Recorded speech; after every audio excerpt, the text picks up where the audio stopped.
भटकल के एक नौजवान जैनुल आबिदीन को कल मुंबई एयरपोर्ट से किया गया गिरफ्तार। बेटे की गिरफ्तारी की वजह से बूढ़े मां बाप परेशान, कहा अदलिया पर है पूरा भरोसा। और चलिए अब कर्नाटक की खबरों को तफसील से जानते हैं। भटकल के एक नौजवान जैनुल आबिदीन को कल मुंबई एयरपोर्ट से गिरफ्तार किया गया था, जिन पर मुंबई के दादर और जावेरी बाजार में धमाके करने का इल्जाम है। बेटे की गिरफ्तारी की वजह से बूढ़े मां बाप काफी परेशान हैं। उन्होंने कहा है कि उनका बेटा बेकसूर है। गिरफ्तार नौजवान के वालिदैन ने कहा है कि उन्हें मुल्क की अदलिया पर पूरा भरोसा है।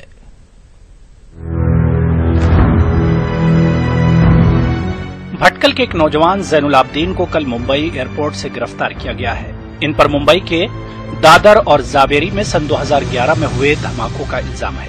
बेटे की गिरफ्तारी की खबर पाकर बूढ़े मां बाप इंतहाई सकते में हैं। कल मुंबई से एजेंसी के एहलकारों ने जैनुल आबिदीन के हिरासत में लिए जाने की तस्दीक की, ताहम घरवालों से मजीद कोई राब्ता नहीं हुआ। मेरा बेटा अच्छा था, किसकी भी उसको दोस्ती नहीं है, वो बहुत ठंडा था, बेगुनाह है। वो क्या किसका भी क्या भी करे नहीं, वो बहुत ठंडा है। वो किसके लफड़े में कोई दोस्त सब उसको कोई भी नहीं है। वो काम करके घर में ही रहता था। अभी वो सऊदी में गए बधू, वो मेरा पेट पाल के था। वो उसके सिवाय कोई भी नहीं मेरे को। जैन की मां कैमरे के सामने तो नहीं आई, अलबत्ता इनके वालिद अब्दुल रज़ाक शेख पूरे वसूख के साथ अपने बेटे की बेगुनाही की गवाही दे रहे हैं।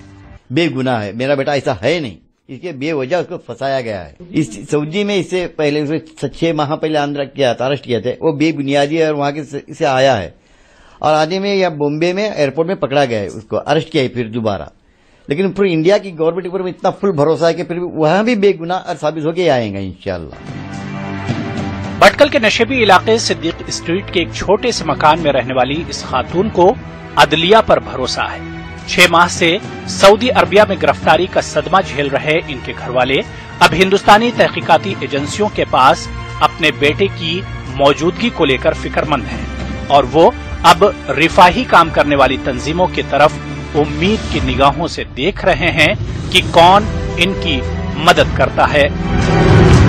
भटकल से ईटीवी न्यूज के लिए सैयद अहमद सालिक की रिपोर्ट। भटकल के नौजवान शफी अरमार की शाम में आईएसआईएस की हिमायत में लड़ने के दौरान हलाकत की खबर आई है, मगर भटकल में मौजूद शफी के अहले खाना इससे नावाकिफ हैं। शफी के भाई ने मीडिया के तमाम नुमाइंदों को बताया है कि उन्होंने इस मामले में कोई मुसद्दिका इत्तला नहीं है। शफी के भाई ने हुकूमत से मुतालबा किया है कि अगर शाम में उसके भाई की मौत हुई है तो उसकी लाश हिंदुस्तान लाई जानी चाहिए।